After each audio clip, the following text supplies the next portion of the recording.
Hey, good afternoon. I'm certified meteorologist Brandon Orr. Middle 70s for high temperatures today. That is it. And that's about average for this time of the year. So that front yesterday definitely helped us out because we were into the 80s yesterday. But we are staying nice and dry.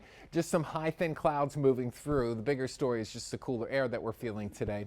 And that's about it. It's not going to get much cooler than where we are today. Next storm system already developing. By tomorrow, we're going to see the beginnings of it across the plains. And watch how strong this gets, even just 24 hours later as it's moving up to Chicago with some big time snow up there. Severe weather in the deep south. That snow should move out as we get towards the end of the weekend, but by then we're totaling up more than a foot of snow in some places. So this is going to be a big storm for them up there. Meanwhile, here in South Florida, the front weakens significantly by the time it makes it here to Miami. So some spotty showers on Saturday.